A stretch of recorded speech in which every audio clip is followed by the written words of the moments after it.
And we're live with Stephanie MacDonald, all the way from New Zealand. And she does a lot of cool stuff. And I'm just going to read out her bio. So, nearly 30 nearly 30. Soul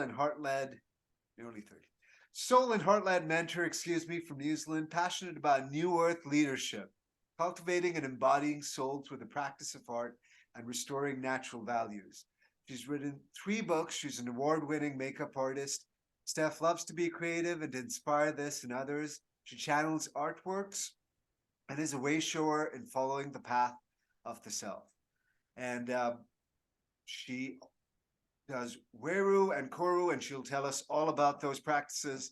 And welcome, Stephanie. Thank you for being on the show. Thank you so much for having me. I'm excited to be here, and yeah, it's an opportunity to share, all of the things that are brewing inside and sharing those with other people and making it safe and normal to be able to, talk about these really important things that um, I just love them. So thank you so much for having me. No, it's a pleasure. Could you tell us exactly about the work you do? Don't mind me butchering a bit of the bio, but I'd love to hear it from your mouth. Of course. So I go by the title Rebirth and Embodiment Guide, and that means lots of different things.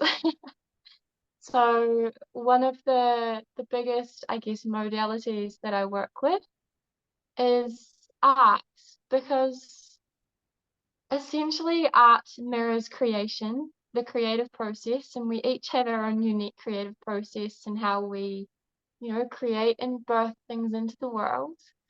Um, So there's a really beautiful process that I discovered maybe 3 or 4 years ago during COVID, and it was one of the hardest moments of my life. And I just, I've never been one of those perfect painters that paints perfectly in between lines and, makes perfect landscapes. I just haven't. But, that turned out to be one of my biggest opportunities. And during that time in COVID, I grabbed that paint and I was throwing it at the wall and I was getting messy and I was just letting it out and having such free expression. And it felt so good. And I was so empty. And because I was in such a void, I was just trusting and trusting and trusting. And what came out in these artworks really blew me away. And it led me down a very, long path of the unconscious self and how everything that I was expressing was already inside me. It was already part of my psyche, my body, my consciousness. It was just reflecting back to me who I was and my true self. Because I was able to get so empty, it was such a pure reflection. And self-expression is it's the dance between the inner and the outer, and it gives you something that you can see and touch and play with and make known, right? It's a physical representation of who we are. So since then I've been running lots of these workshops where I live and at retreats. And it's really beautiful. There was this old man recently, and he would have been in his 70s. And he was sharing the story back at school when he was, 6 or 7. His teacher asked him to paint a picture of himself. And he'd been to the dentist that week and he painted himself blue. And his teacher told him off. He told him off, and he made him feel so bad about himself that he never painted again in his life. So, 60 something years went by and this man never painted until that day at that workshop where he had the freedom to just, let it out Oh, and explore and express, which was so beautiful. Um, so that's one side of what I'm birthing into the world, is this really free, fun, joyful way of coming back to who we are.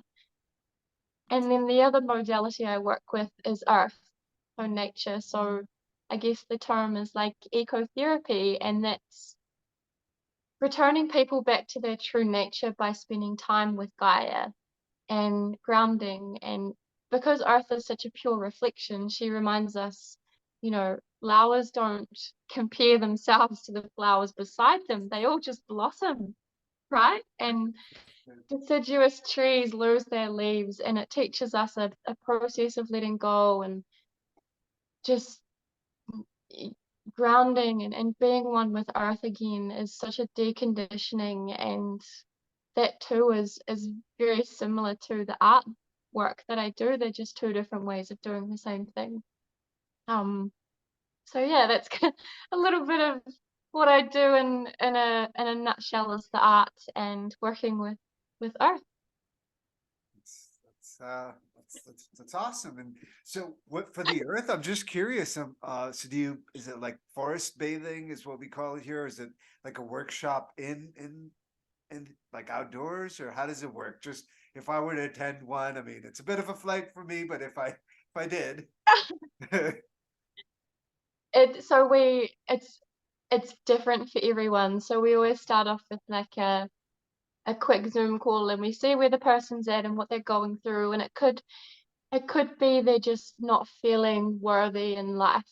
And I start to get all the downloads and all the things that we have to do, and I know the place we have to go to, the right tree, the right rock, the right medicine that that person needs. And it starts off, as an explorative process. They'll be the guide for the first part of it. We'll go onto the land. There's something called tikanga, which is a Maori concept for doing things the right way, like protocols of entering the land and really respecting the land. And the person will have freedom to kind of just move and flow and explore either in the bush, on a mountain, at a waterfall. And that's another beautiful thing, is that each place in nature holds different medicine. So if I feel like I need to be contained and cuddled, I'll go into the bush. If I need perspective, I'll go to a mountain. If I need cleansing and renewal and refreshing, I'll go to a waterfall. So it's weaving that in with what the person needs. And then something that happens is a retemplating of the feminine. So Mother Earth is a healthy template of a mother. She's the ultimate mother. She's life-giving, life-nurturing, renewing, growth, creation. She embodies all of what a feminine is, macro, micro. So this unworthiness, excuse me, that a woman might be experiencing can be healed by, lying on the earth. And that might just be one of the many practices that we do. And we say the things that she has always needed to hear from her mother, that she has always needed to hear from herself, but it comes from the connection with earth. And through that process, her femininity is retemplated, and she gets to receive the things she's always wanted from outside of herself. But it's from earth, and it's from her. And it could be anything and everything, but these processes happen through connecting in with the land and with trees and with the natural world. And then that allows us to touch what's true in us as well. And then sometimes, a lot of my practices they come channeled. So I receive a lot of stuff, and I think a lot of it comes from I would call them like whakapapa ancestors. so what ancestors? It's a I'm sorry. Maori term, the indigenous language of New Zealand. Yeah. Returning to those tribal roots, and honoring tangata whenua, the people of the land, the people that were here before colonization. Mm. And they work with me a lot when I'm out in the land, and and things about like the light coming in from the trees, going through the body. So there's a real embodiment piece as well. Like letting the light come into the body, and it releases shame, densely held shame in the body. It just melts it away and lets it flow by through the waterfall. So it's really beautiful being able to weave in, this healing stuff and art together. Oh, that really sounds beautiful. And the entire process, I love being out in nature. And every time I am, I think I'm at least 2% better than I was as a human overall. But to have and to be with intuitive people, channels, and guides, I think that helps me. So the combination of that sounds pretty epic. So I guess my next question, I'm curious, like, how did you get these gifts? Were you trained? How is how do you the channeling? I'm how did that Thank happen? you. How did you learn to channel, and how long has it gone on? It's been a wild and crazy ride. um, it really started, maybe around 5 years ago, when I started looking into my ancestry. And we grew up not knowing who my real grandfather was, and this really bothered me because I never knew the impact that it had on me being in the world and not having that masculine piece. Like MacDonald isn't really my surname, and it just really bothered me. And then my dad did his ancestry DNA stuff online, and we found our true grandfather living 15 minutes down the road, and he was still alive. Wow. And Okay. not having a place, being in New Zealand, being white, having blonde hair, the native people of the land here are the Māori, beautiful, beautiful Māori people. And through this reconnecting with our grandfather, we discovered that we are Kaitahu, which is one of the tribes. And it it brought so much wholeness, and so much was put into place, and I finally felt like I belonged. I finally felt like I had a place in the world. Like my ancestors are buried here. There is sense with all of this. There is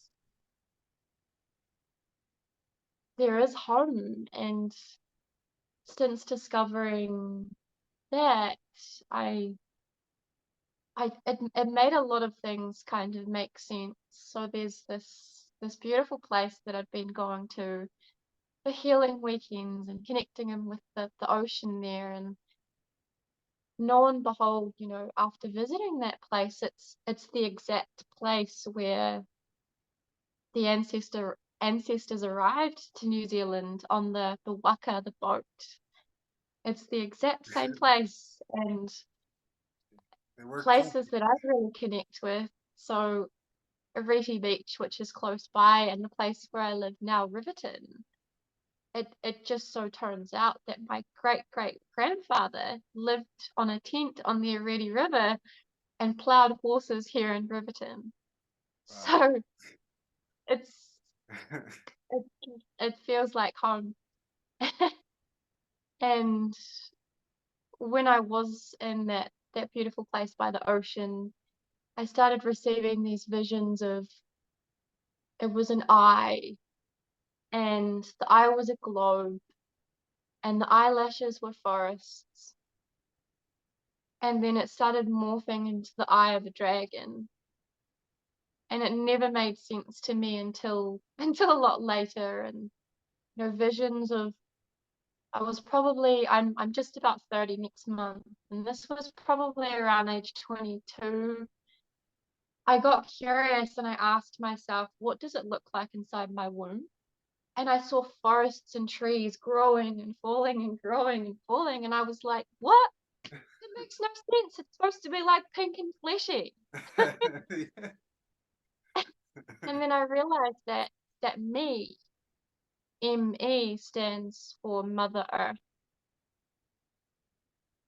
And so that led, I had an art exhibition here in Riverton about 2 years ago where I started sharing all of these pieces that were channeled and bringing through the experience of finding that connection with my ancestors. And that was one of the scariest unveilings of my life, being ripped open and sharing that art with my community, because it was so raw and so real and so scary. But I can see now that it was just a whole lot of releasing of the conditioning of growing up and not knowing who I really was.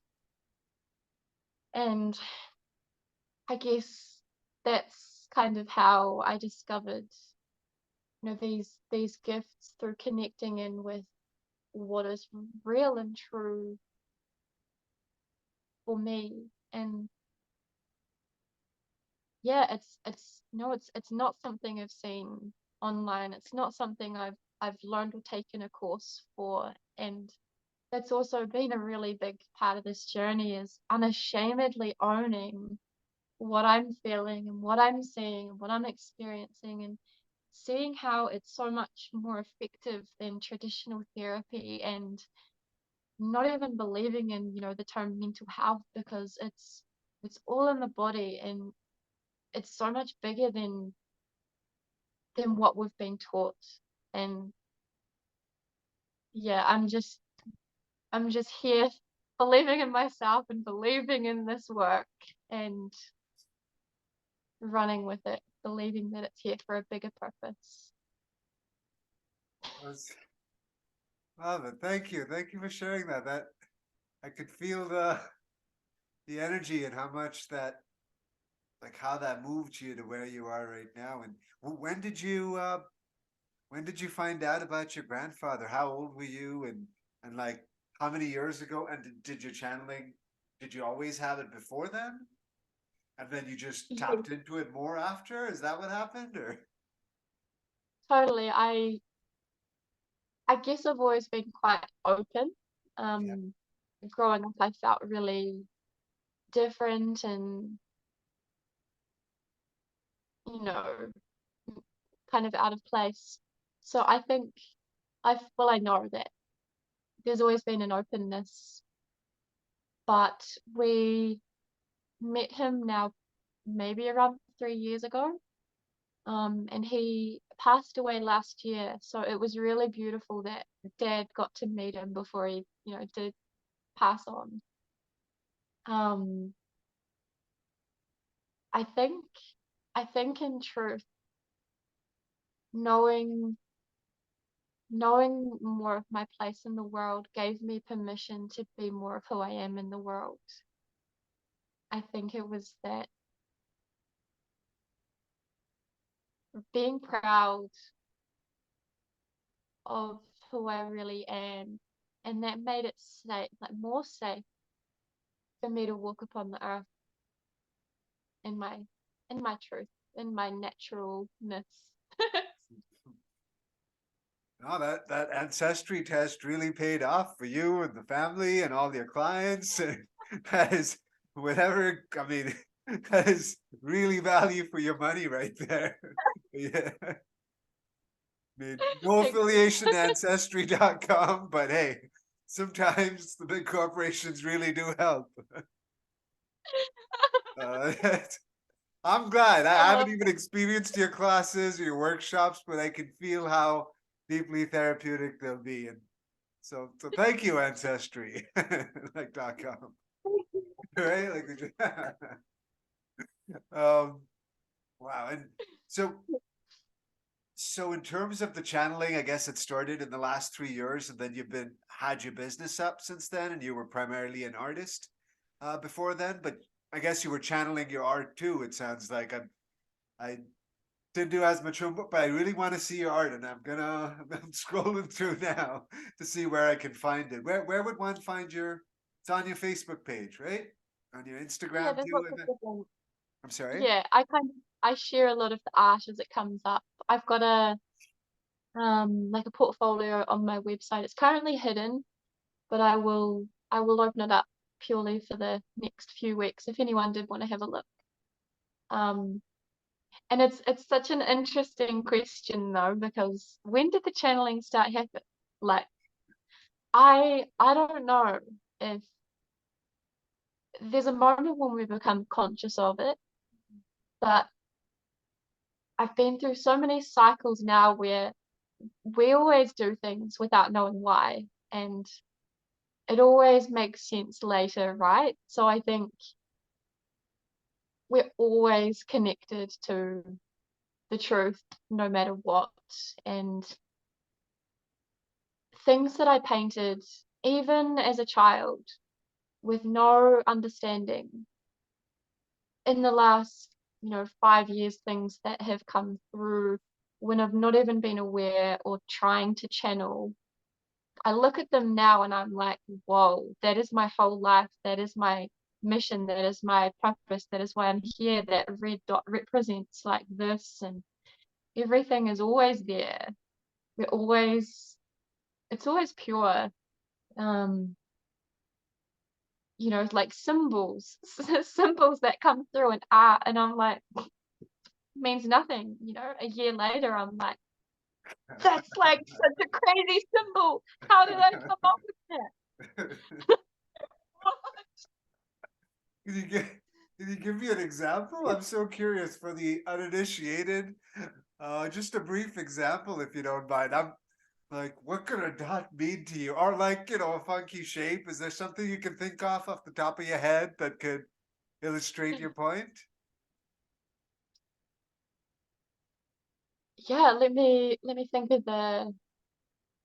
While you're thinking, I found a great post earlier that I wanted to share with the audience. This is from, I imagine, someone who really loved someone you met and who was a fan of your art. Hey, Steph, I attended your morning art class this morning, and I did not get to fully express my thank you for such an incredible experience. I'm so proud of what I made and did not know I had it inside of me. I am buzzing.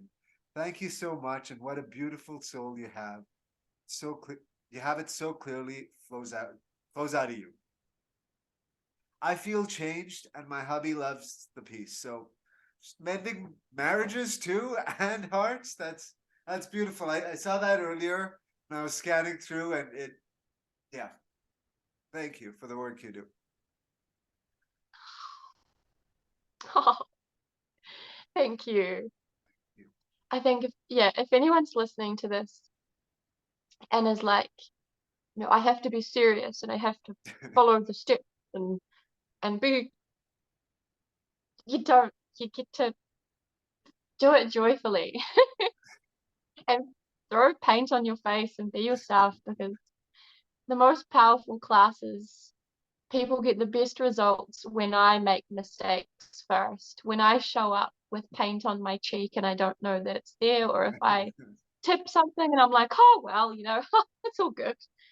And then like, what? She's like, she doesn't care. And it's, yeah, just dropping that imperfection and expectations, just being free again, being a child again. I think it's powerful. Yeah, yeah. I think gives you the freedom to truly express yourself. If I were you, I'd make a mistake on purpose just to let people truly. But then it would be authentic. But I get it's like no, that's cool. So you've been working with art, your channel, and do you do any of this stuff online? If I wanted to, I'm in Canada, people across the world. How would we get a tap into your intuition, your work, your service? Would that be Beautiful. possible at It's all? so cool that you're in Canada. What's that? That's so cool that you're in Canada. What did you say? Sorry, Oh, is before there I any rudely way for interrupted. us to get the benefit of your services and the work you do? Yeah, of course. At the moment, I'm purely working one-on-one with Okay. people, and then occasionally have the art workshops here locally. So there's a few different offerings that I have. So there's like a one-on-one or an it's an in-person or an online ecotherapy kind of nature connecting experience. And we can do that online as long as the person can go to a place in nature and have the Zoom. So that just means they need to have like data to have the call. Yeah. And then we'll, talk and explore and look at things and get excited and feel all the things and discover. And then there's longer term programs as well. So um, as one of the longer term programs, Embodied Woman, this one's purely for women, and we do a lot of embodied body work. And this one we don't need to be in natural places to do. Um, and we kind of just look at everything like beliefs and relationships and life and how we're showing up and our authenticness. Um, and then we can also do the art stuff online one-on-one as well, as long as the person has, materials, or you are welcome to fly in and fly out to New Zealand. Nah. I will take you to a secret hidden location, and yeah, just immerse you in the land and the medicine here. Um, yeah, so there's a few different ways. Yeah, I do work online. Most of it is in person. Okay, perfect. And no, I've been I have an Aussie neighbor, and he tells me just about the food, and he has family. They live closer to the coast, and it's just Beautiful. fresher and better. And it's. And I was watching a video of someone I follow on Instagram or TikTok who's a bit of a healer and does other things, and she's Canadian, and she went um, to a smaller town in Australia. And the people are lovely, everyone's open, but it's also just the food and just being so close to the water and nature. So definitely on my bucket list. So so yeah, if I get there, I will find I will find your little town now and get there. Totally. Yeah, and I'm Canada's on my list as well. I really feel the draw to go there. Um, so beautiful. Yeah, there's out west is prettier. I'm in the east. It's just moved from Toronto to something a little bit closer to the trails. So I put stuff like this up on my walls to feel closer to nature. But now I can walk to the trails, and Toronto is just cars. And so yeah, I feel you. I think it makes people like just better for sure. um, Totally. but yeah, Totally. I love that. It's so cool that you're putting that in your environment. That's yeah, beautiful. yeah. Because I'm terrible with plants. This is the only one I can't kill. But I see you've got beautiful. You've got some nice plants there too. Slowly getting it back to nature. We're not all connected like you, which is why we need more people like you showing up. Oh, sorry, I just had a phone call. Oh, no, no worries, Sorry. no worries. So, so I don't have a time limit, but it's morning for you, and I know you'd have things to do, and I know John wants me to wrap this up, but there's a few central points that we normally cover. So, your business, you've been doing this for about 3 years, I imagine, but just from the reviews and the just from the depth, it's deep work. So that's your business, your community. So a big part of business, I guess, for us would be leadership and community. So how do you first leadership? How have you say gotten into this leadership role and become the leader that you are today? That's a beautiful question. And this might be sharing a little bit too vulnerably. But hey, honesty is best policy. I've been as well as doing this work, I've been in the environmental space, and I took a job working as an environmental manager. So I originally studied business and human resources, and people is something I'm really passionate about. So this was, you know, a real leadership role in the workplace, leading a team, and it didn't work out, unfortunately, because the business was going in a more commercial direction. It was a charity, and it sadly didn't work out. And they said to me, I didn't have the right leadership qualities. I wasn't ruthless enough. They wanted me to be fierce, and I really took this to heart. And there was a moment about a week later where the employees were reaching out and they were saying, "Where did you go? We miss you. We love you. Like, what happened?" And that made me realize that I'm so proud of being a leader and leading with love and care and integrity and what is right over domination and control.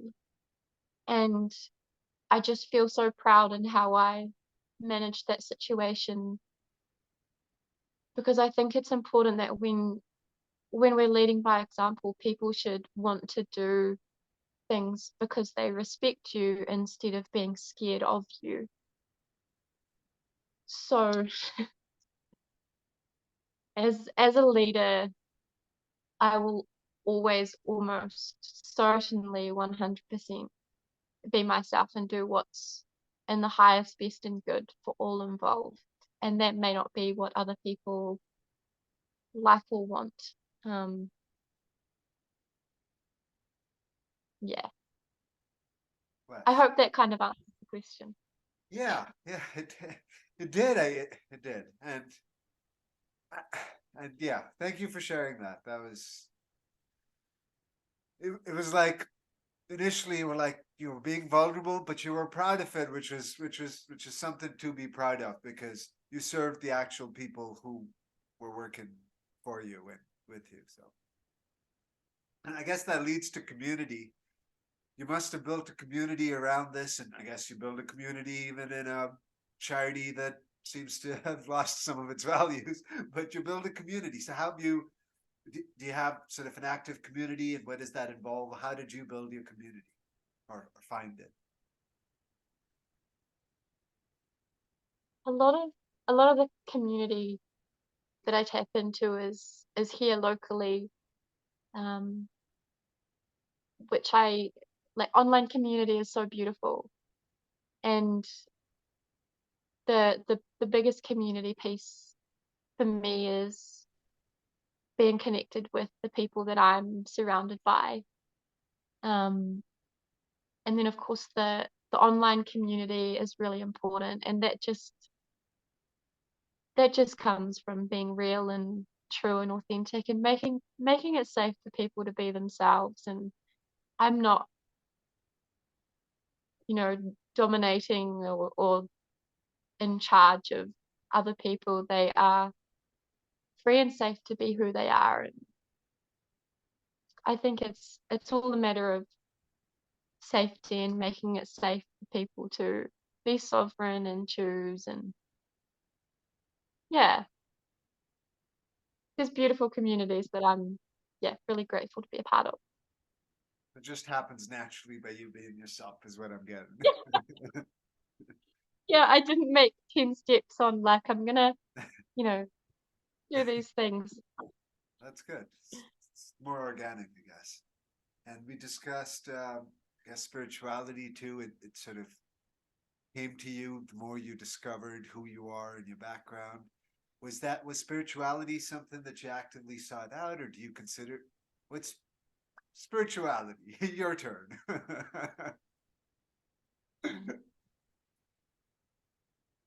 I think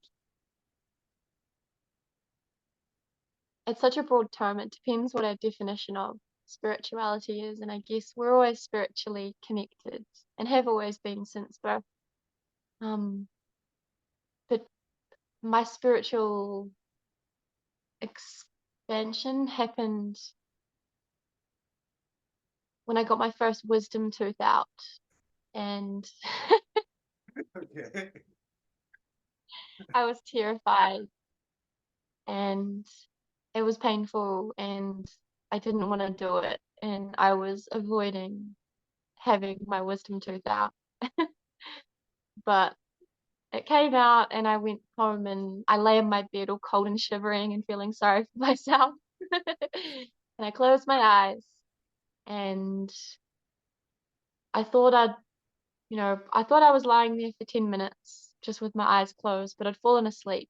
4 hours later, I woke up after having this dream of being deep in a Peruvian jungle, and there were thousands of people going like, Om.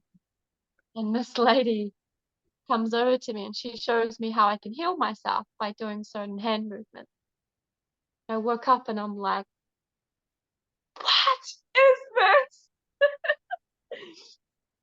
So of course I'm like hand movements. I go and learn Reiki and energy healing, and go on a path of learning all the things, understanding all the things, thirsty for all of the knowledge, basically.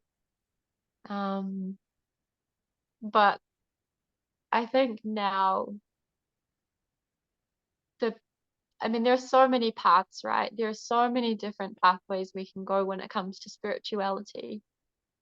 And now for me personally, it's just about wholeness. And I don't tend to go into wounds or traumas, as much. When I bring forth the full visceral feeling of wholeness, it melts away what's in the way, and it shows me the truth of how I'm actually feeling, which is never what I think it is. Um, yeah, wholeness and connection. Cool. And I guess if you have time, we could do a quick rapid fire where I just throw out a bunch of things and get a bunch of words and get your instant response. That's how I normally end it. But it could go on for like 5 minutes, 10 minutes, depending on how quickly you answer. It's more like a stream of consciousness exercise to get to know you, so the listeners can get to know you. Um, yeah, you ready for the rapid fire? Do it. Woo! Okay, yeah, pumped. As soon as I get my hair loose for this, I think I'm ready to go wild for this. Okay, rapid fire. Oh God, oh, not see that coming. Okay, okay. So I'll say something. Give me an instant response. Okay. Crystals. Turkey? Uh, what's that? Turkey? Crystals. I said turkey. Okay. Maybe this Gurus. the land What's of that? Turkey. The land of Turkey. Okay, Maybe I was thinking like turkey, like a bird. I Okay. know. Maybe The she land. does voodoo in Turkey. I don't know. Sorry. Land of Turkey. Okay. Um, I guess maybe a sentence might be better, but no, you do you. Okay, we'll keep going. Gurus or mentors? Neither. Shamans. What's that? Sorry? Shaman or tribe elder. Shamans. Shamans. We're each our own unique shaman. Perfect. Favorite, most inspiring art, book, or movie from recently, or all three?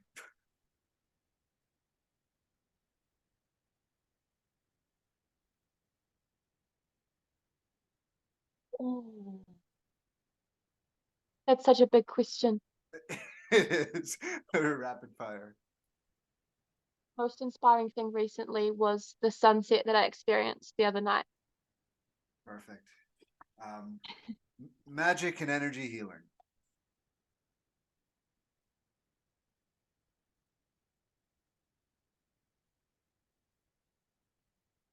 Magic and energy healer. That is exactly what it is. Uh, science and esotericism. Jeez. Um, Quantum physics has proven to us that as soon as we put our consciousness on something, it alters it. Amen. Thank you. Organized religion. You have to believe in something. I don't care what you believe in as long as you believe in yourself. Um, state of the world and where it's going and what we can do.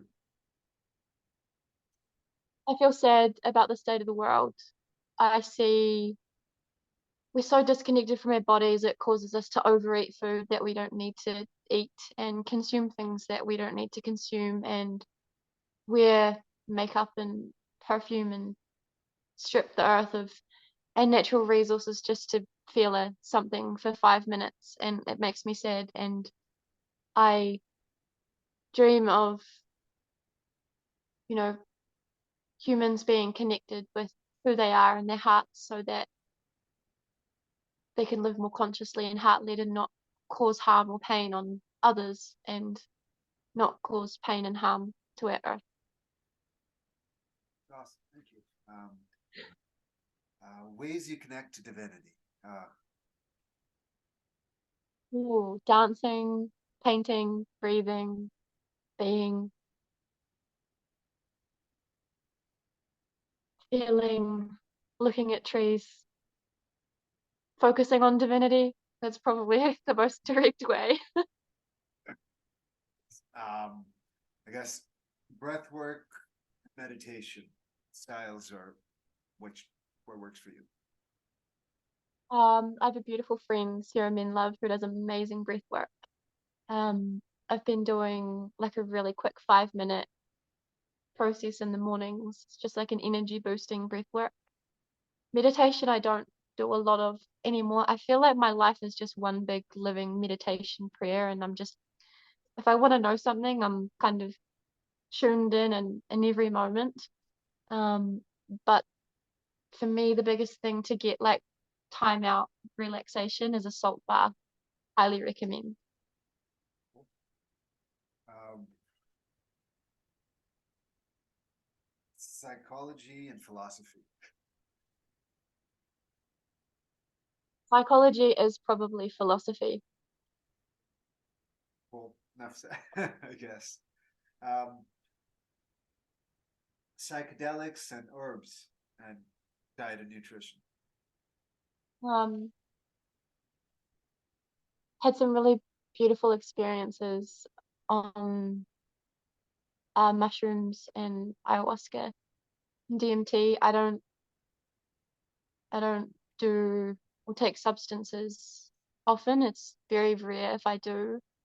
Um, and with the purest intention, if we feel drawn to it, if if it feels completely right, if it feels heart opening and expansive, then something worth pursuing. Um, yeah. Um, Body and sex. Um,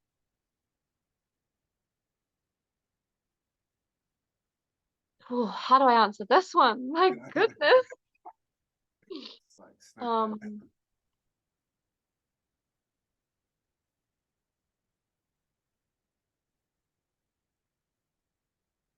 think body is really important. Feeling safe in the body.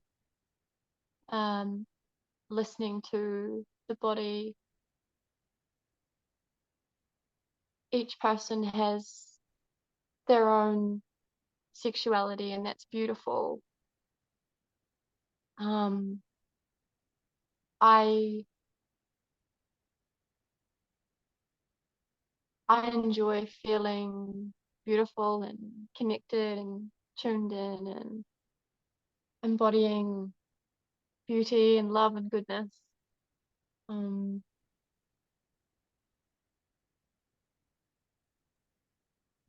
yeah. Yeah, thank you. Thank you. Yoga and Tai Chi Yoga and Tai Chi and other mind-body practices. Amazing. Love both yoga and Tai Chi. Anything that helps to move energy in the body is really powerful.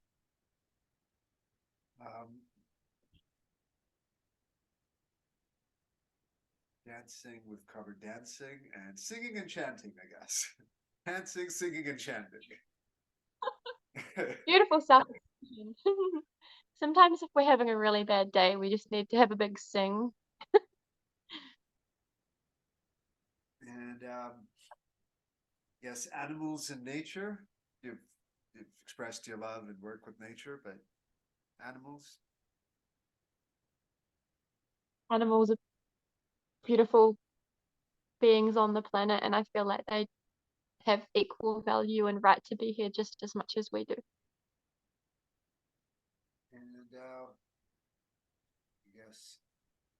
I guess we have yeah, thanks. I think that was it. The rapid fire always slows down because some of the questions people go deep and they start thinking. But thank you. That was really fun. Thanks for entertaining the rapid fire and answering those questions. And last few questions. So on any given day, you seem like a pretty happy person and ups and downs, all of that. But what makes Stephanie the happiest on a normal day? The top three things, if you will.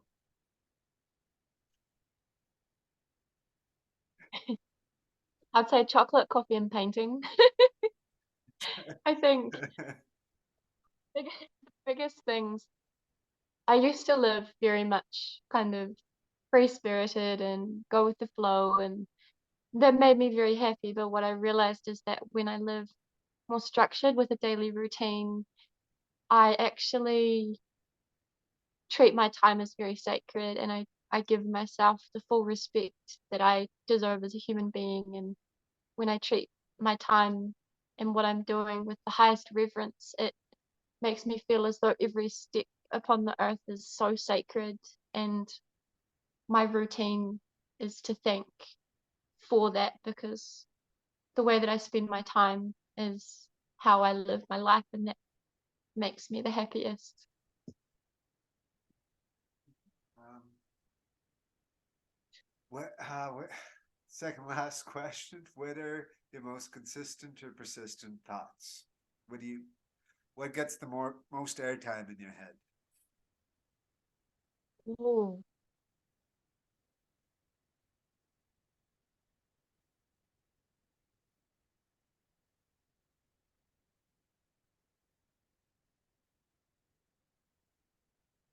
This is a really good question. I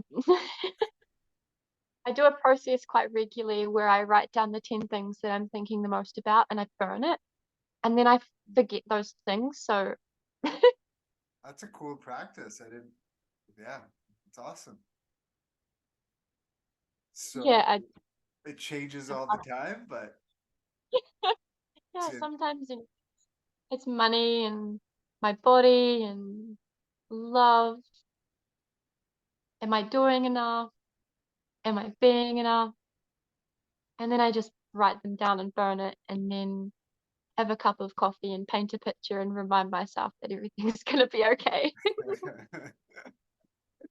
awesome. And I guess yeah, very last question. If you have any final words, any message. You've given us lots of beautiful messages. You shared lots of wonderful stories. So thank you. But one last message, if you want. Anything else comes to mind? Final message to humanity. We're all waiting. So much pressure. I'm sorry, I'm just messing. Okay, final message is you are very highly most likely 100 times more beautiful than you actually think you are. You are significantly more capable and powerful and skilled and amazing than you give yourself credit for. So on days when you're walking into a shop when you feel kind of average, just remember my voice and know that actually you look 10 times hotter than you think you look, and you're way more skilled than you think you are, and you got this. You always got this. Your journey just not just magically end here. You have been on this unfolding ride for a reason, and it will continue to unfold beautifully. Thank you. Thank you. That's an awesome final message. That's beautiful. Thank you so much for your time, for your energy, for your laughter, for the wise words. Uh, I think someone else booked in a slot without me getting a notification because someone's in the wait. So, but I would love to. We have, I will track you on Facebook and Instagram, and we will put up your information. Did you want to share any? What's your Instagram again, or where can people find you? What's your website? StephMacWellness.com, and Instagram is StephMacSoul. Okay, perfect. We'll put that in with the video. Thank you. Forgive me if to everyone if I said something I shouldn't have. Sorry to you or anyone if that's the case. Thank you again for your time and for watching. If you know, for those watching, and yeah, I love this. I love that you shared your time. Love you and your work. And yeah, namaste. Goodbye. Thank you so much. That was so beautiful. Thank you for this wonderful opportunity. I've really enjoyed speaking with you today. I think you're a beautiful, radiant being, and thank you so much for making this possible. I really appreciate it. And to anyone watching, I love you. Thank you. Thank you for listening.